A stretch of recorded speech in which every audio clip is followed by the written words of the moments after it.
사람마다 평생 잊지 못하는 풍경 같은 게 있잖아요. 저한테는 경기도 안양의 한 낡은 아파트 복도에서 그때 바라본 회색 하늘이 그래요. 15층에서요. 그날은 이상하게 구름 한 점 없었는데 하늘이 파랗지가 않았어요. 그냥 모든 색이 바랜 것 같은 그런 탁한 회색이었습니다. 지금부터 제가 할 얘기는 제 어릴 적 친구였던 민수에 대한 이야기입니다. 그리고 민수 어머니와 그 가족에게 일어났던 기묘한 일들에 대한 이야기이기도 하고요. 이건 뭐 무섭다, 슬프다 한마디로 표현하기가 힘든 얘기예요. 그냥 겪어본 사람만 아는 아주 기분 나쁜 찝찝함 같은 게 있거든요. 어릴 적 저희 집은 안양의 한 주공 아파트였습니다. 지어진 지 꽤 돼서 여기저기 칠이 벗겨지고 복도에선 늘 퀴퀴한 시멘트 냄새가 났죠. 민수네는 저희 바로 앞동 같은 라인에 살았어요. 저랑 같은 나이였고 당연히 매일같이 붙어 다녔죠. 놀이터에서 흙먼지 뒤집어 쓰고 해질 때까지 숨바꼭질하고 그냥 평범한 동네 친구였어요. 다만 민수는 어릴 때 제가 보기에도 좀 유별난 구석이 있었어요. 늘 어딘가 아파 보였다고 해야 하나? 콧물을 달고 살았고 다른 애들처럼 까불거리다가도 금방 지쳐서 구석에 쭈그려 앉아있곤 했죠. 그리고 민수 엄마, 그러니까 아주머니는 항상 불안해 보였어요. 민수가 조금만 늦게 들어와도 온 동네를 찾아다니고 놀이터에서 저희가 노는 걸 베란다에서 몇 시간이고 지켜보고 계셨죠. 하지만 그땐 그냥 유난스러운 엄마라고만 생각했어요. 실상은 그게 아니었는데 그 민수가 죽은 건 초등학교 4학년 여름방학 때였습니다. 그날의 기억은 아직도 제 머릿속에 박혀 있어요. 너무나도 평범한 오후였어요. 매미는 시끄럽게 울어대고 아스팔트에서는 아지랑이가 피어올랐죠. 저랑 민수는 복도식 아파트의 그 긴 복도에서 술래잡기를 하고 있었어요. 제가 술래였죠. 민수는 약삭빠르게 계단을 타고 위로 도망쳤어요. 저도 헉헉대며 그 뒤를 쫓았죠. 12층, 13층, 그렇게 민수가 15층 맨 꼭대기층에서 딱 멈춰섰습니다. 당시 저희 아파트는 복도 난간이 허리까지 오는 녹색 쇠창살이었는데 어른들 눈에는 높아 보여도 우리 같은 꼬마들한테는 마음만 먹으면 충분히 넘어갈 수 있는 높이였어요. 민수야, 잡았다. 제가 계단참에서 외치며 복도로 들어섰을 때 민수는 저를 보고 있지 않았어요. 난간에 바싹 붙어서 아파트 아래를 가만히 내려다보고 있었죠.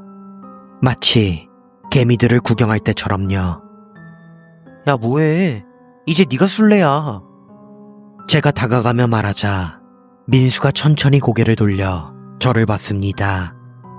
근데 그 표정이 이상했어요.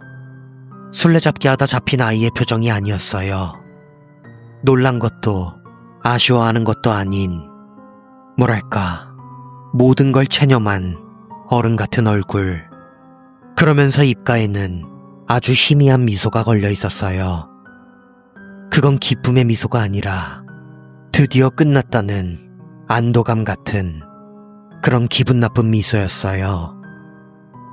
그리고 민수는 제 뒤쪽, 그러니까 제 등 뒤에 허공을 쳐다봤습니다. 마치 거기에 누가 서 있기라도 한 것처럼요.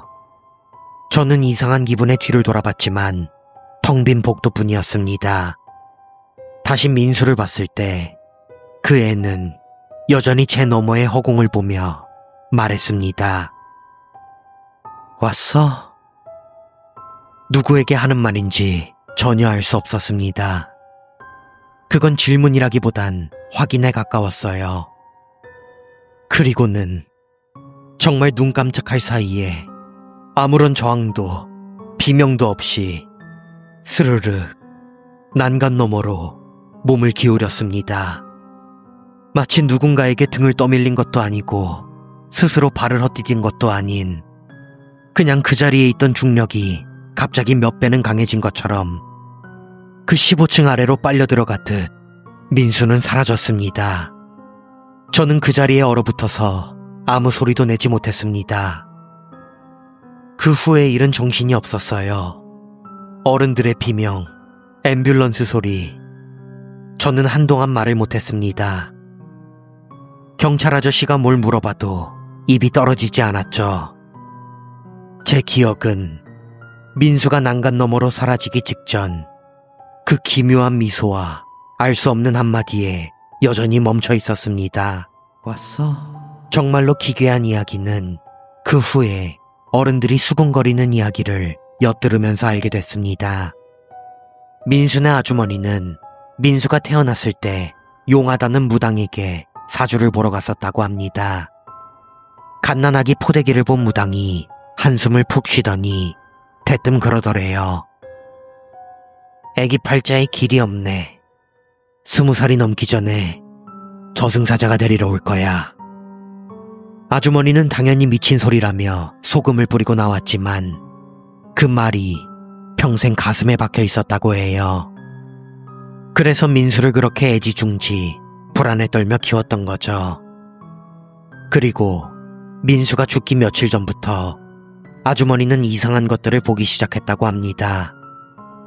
어느 날 밤에는 현관문에서 누가 툭, 툭 하고 흙을 던지는 소리가 나더래요. 나가보면 아무도 없고 문 앞에는 마치 무덤에서 파온 것 같은 검은 흙이 한 줌 흩어져 있었다고 합니다. 또 어느 날에는 베란다 창문 아래로 검은 그림자가 휙 하고 지나가는 걸 봤는데 사람이라고 하기엔 너무 낮게 거의 바닥에 붙어서 지나가는 모습이었다고 하네요. 가장 끔찍했던 건 민수가 죽기 바로 전날 밤이었습니다. 그날따라 집안 공기가 너무 차고 무서워서 잠을 설친 아주머니가 새벽에 잠깐 눈을 떴다고 합니다. 갈증이 나서 물을 마시려고 방문을 살짝 열었는데 거실이 온통 캄캄하더래요. 이상하다.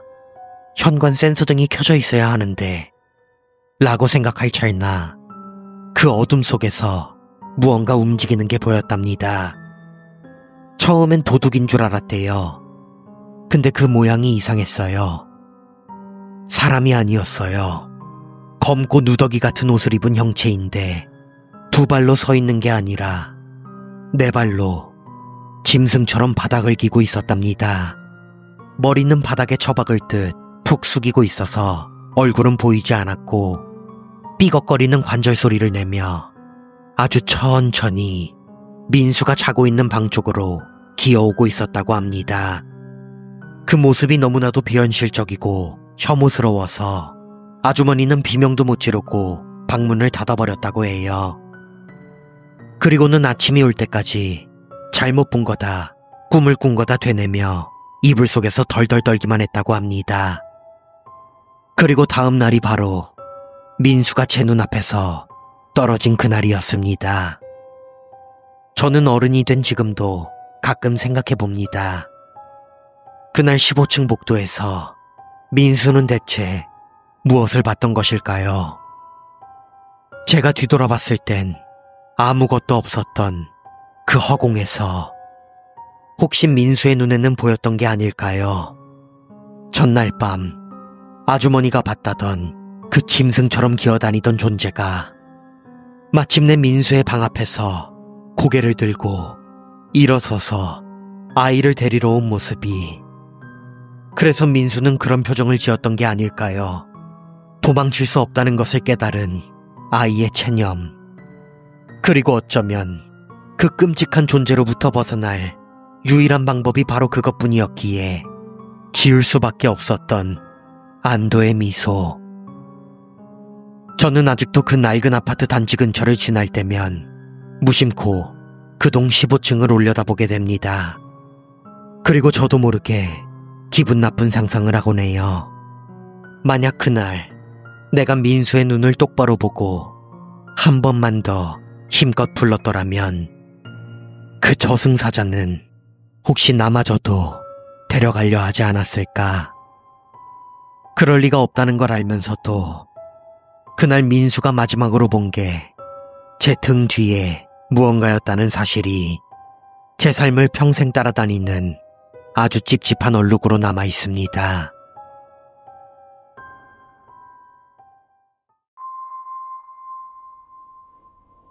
가을 바다는 어딘가 처량한 구석이 있습니다. 북적이던 인파가 거짓말처럼 사라진 백사장, 살갗을 스치는 서늘한 바람, 그리고 낮게 깔린 잿빛 하늘. 저는 가끔 머리가 복잡할 때면 일부러 그런 가을 바다를 혼자 찾아가곤 합니다. 세상의 소음으로부터 완전히 분리되는 기분이 들거든요. 그날도 그랬습니다. 별다른 계획 없이 차를 몰아 동해의 한적한 항구 도시에 도착했죠.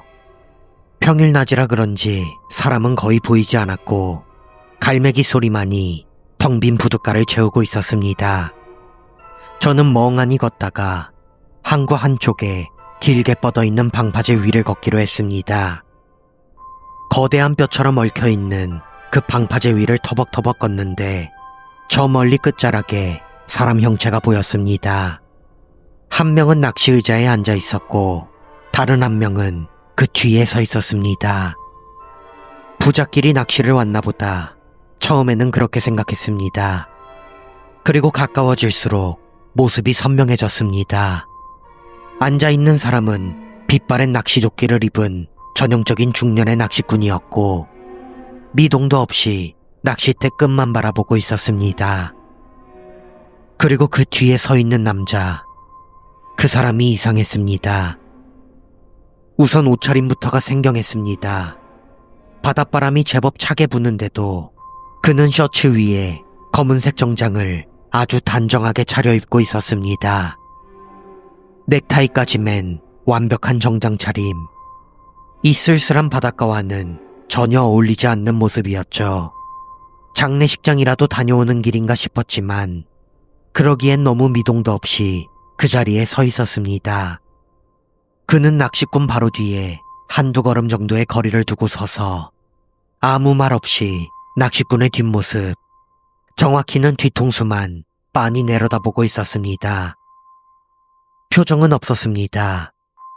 그저 무표정, 마치 길가에 세워진 마네킹처럼. 기묘한 기분이 들었죠. 아들인가? 하지만 아들이 아버지 낚시하는데 저렇게 서 있나? 여러 생각을 하며 그들을 지나치려는데 저도 모르게 시선이 그 검은 정장 남자의 발치로 향했습니다. 그리고 저는 걸음을 멈칫했습니다. 이상했습니다. 분명 남자는 시멘트 바닥 위에 똑바로 서 있는데 그의 발이 명확하게 보이지 않았습니다. 신발을 신지 않은 것도 아니고 바지가 땅에 끌리는 것도 아니었습니다. 그저 그의 검은 바지 밑단 부분이 그 앞에 앉은 낚시꾼의 그림자 속으로 스며든 것처럼 경계가 흐릿했습니다. 몇 번을 눈을 비비고 다시 봐도 그의 구두가 바닥에 닿아있는 명확한 지점을 찾아낼 수가 없었습니다. 마치 공중에 아주 살짝 1cm 정도 떠있는 것처럼 느껴지기도 했고 아지랑이처럼 그 부분이 일렁이는 것 같기도 했습니다. 온몸에 서늘한 기운이 확 느껴졌습니다. 이건 단순한 기분 탓이 아니다. 무언가 잘못됐다. 여러 가지 생각이 들었습니다. 저는 애써 태어난 척 고개를 돌리고 그들 옆을 빠르게 지나쳐 방파제 끝으로 향했습니다. 심장이 세차게 뛰었습니다. 뒤를 돌아볼 용기는 나지 않았죠. 그렇게 방파제 끝에 도착해 등대 앞에서 한참을 서성이다. 설마 내가 헛것을 봤겠지 라며 마음을 다잡고 다시 발걸음을 돌렸습니다. 제가 방파제 입구 쪽으로 거의 다 돌아갔을 때 저 멀리서 번쩍이는 불빛이 보였습니다. 구급차와 경찰차였습니다. 사람들이 몇 명 모여 웅성거리고 있었고 해양경찰 두어 명이 방파제 사이의 어두운 틈새를 향해 랜턴을 비추고 있었습니다. 가슴이 철렁 내려앉았습니다. 저는 홀린 듯 그쪽으로 다가갔습니다. 사람들이 안타까운 목소리로 수군거리는 소리가 들렸습니다. 어쩌다가, 글쎄 낚시하다가 발을 헛디딘 모양이야. 야, 저 사이 한 번 빠지면 사람 나올 수가 없다는데. 참. 그리고 잠시 후 구조대원들이 로프를 이용해 방파제 사이에서 무언가를 조심스럽게 끌어올렸습니다. 들것에 실려 올라온 것은 축축하게 젖은 형체였습니다. 제가 조금 전에 봤던 그 허름한 낚시조끼를 입은 중년 남성이었습니다. 얼굴은 물에 불어 새파랗게 질려 있었죠.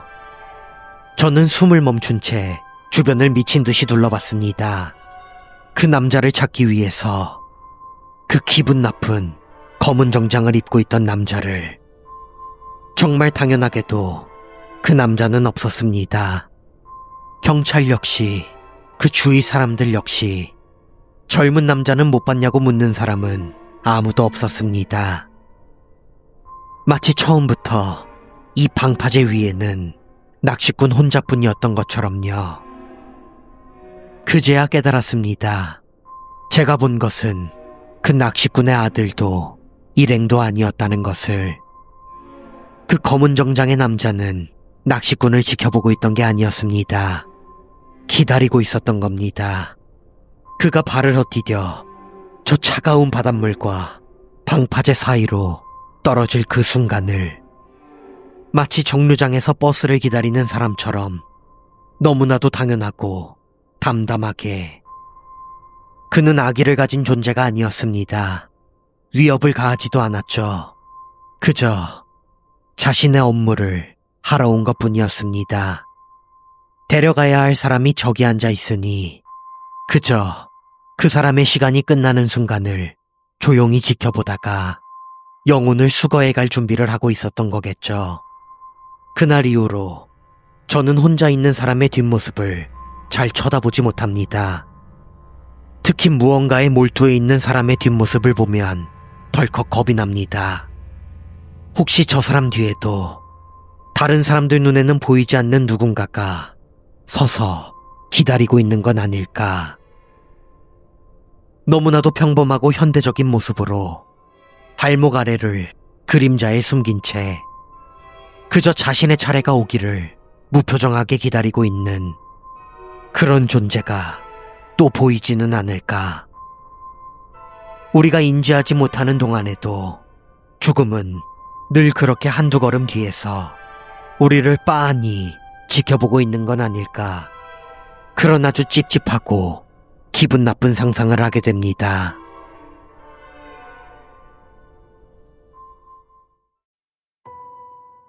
시골의 밤은 소리로 기억됩니다.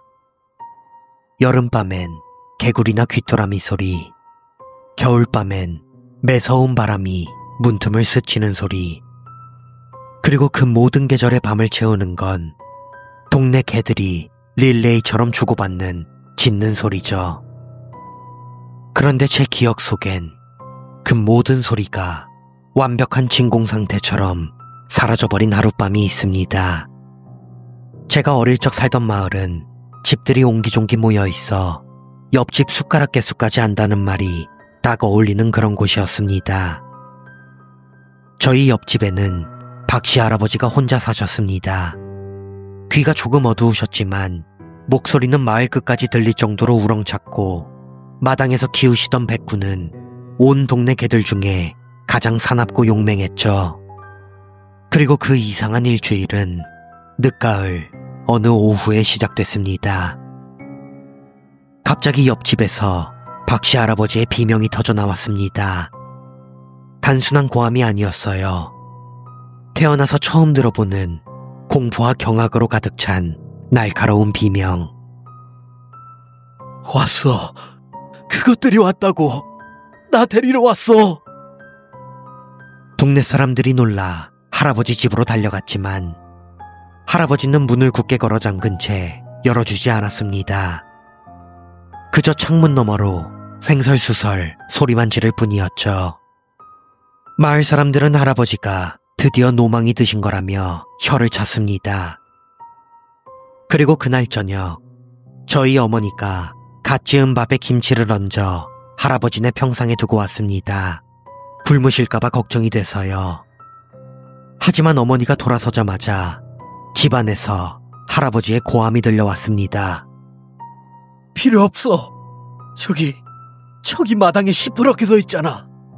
저것들 보면서 밥이 넘어가겠냐고. 저도 호기심에 담벼락 너머로 할아버지네 마당을 훔쳐봤습니다. 하지만 마당에는 앙상한 감나무 한 그루와 주인을 닮아 사납게 지저대던 배꼽뿐 그 어떤 시퍼런 것도 보이지 않았습니다. 다음 날도 마찬가지였습니다. 이번엔 이장님이 찾아가 문을 두드리며 소리쳤습니다. 형님, 접니다. 문 좀 열어보쇼. 그러자 집안에서 더 날카로운 비명이 터져나왔습니다. 푸억! 그릇이 푸억에 들어와 있어. 저것들이 왜 내 손뚜껑을 만지고 있는 거야? 그 목소리엔 공포와 함께 자신의 영역을 침범당한 자의 분노가 섞여 있었습니다. 이장님은 질렸다는 얼굴로 돌아섰고 마을 사람들도 더는 할아버지를 설득하려 하지 않았습니다. 그저 수군거릴 뿐이었죠. 그리고 사흘째 되는 날 할아버지의 비명은 절규에 가까운 울음으로 변해 있었습니다. 문 바로 밖에 문틈으로 나를 보고 있어. 계속 보고 있어. 계속 보고 있다고. 그날 이후로 마을의 분위기는 기묘하게 바뀌었습니다. 처음에는 노망 들린 노인이라고 혀를 차던 사람들도 밤이 되면 들려오는 옆집의 공포에 질린 신음소리에 쉬쉬하며 일찍 잠자리에 들었습니다. 그렇게 할아버지의 집은 마을 한가운데에 있는 거대한 공포의 진원지처럼 변해갔습니다. 그리고 가장 이상했던 건 할아버지가 돌아가시기 바로 전날 밤이었습니다. 그날 밤은 유독 조용했습니다. 이상할 정도로요. 밤마다 서로를 부르던 동네 개들이 약속이라도 한 듯 입을 다물었습니다.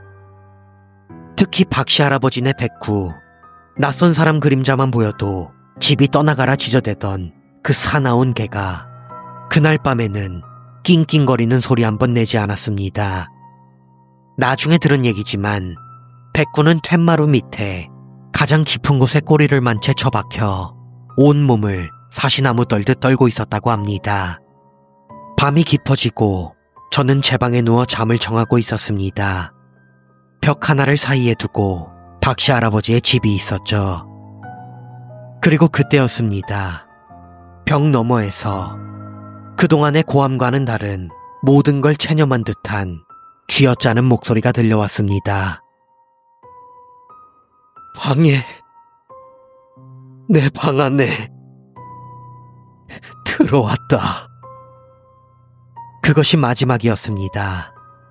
그 말을 끝으로 옆집에서는 그 어떤 소리도 들려오지 않았습니다. 다음 날 아침은 더욱 기괴했습니다. 새벽을 알리는 수탉조차 그날은 울지 않았습니다. 온 마을이 죽은 듯이 고요했죠. 결국 아침이 한참 지나서야 이장님과 동네 청년 몇 명이 할아버지네 문을 부수고 들어갔습니다. 할아버지는 방에 반드시 누운 채 돌아가셨다고 합니다. 몸에 외상은 하나도 없었지만 두 눈은 천장을 향해 부릅뜬 채 그 얼굴에는 말로 다할 수 없는 극심한 공포가 그대로 굳어 있었다고 합니다. 마을 사람들은 모두 입을 모아 말했습니다. 저승사자가 찾아온 거라고. 보통은 사흘의 시간을 주는데 박씨 할아버지는 무슨 이유에선지 닷새의 시간을 받은 거라고. 마당에서부터 시작해 부엌 그리고 문 밖을 거쳐 방 안까지 죽음이 아주 천천히 그리고 예고된 걸음으로 다가오는 것을 할아버지만이 홀로 지켜봐야 했던 거라고요. 저는 어른이 된 지금도 가끔 그날 밤을 생각합니다. 할아버지가 본 것은 대체 무엇이었을까요? 그 존재는 왜 그렇게 천천히 매일같이 거리를 좁혀왔던 걸까요? 그저 죽음을 홀로 앞둔 노인에게 주는 마지막 준비의 시간이었을까요? 아니면 산자의 공포를 즐기는 악취미였을까요? 확실한 건 아무것도 없습니다. 하지만 그날 밤 용맹하던 개가 꼬리를 말고 숨고 새벽을 알리던 닭조차 울지 않았던 그 완벽한 정적의 의미를 생각하면 저는 아직도 등골이 서늘해집니다. 그건 아마도 우리 같은 평범한 생물들이 감히 거스를 수 없는 더 거대하고 근원적인 존재가 마을을 지나쳐갔다는 침묵의 증거가 아니었을까요? 그리고 그런 존재가 박씨 할아버지 방 안에 들어섰을 때 온 세상이 잠시 숨을 죽여 그 길을 비켜준 것은 아니었을까요?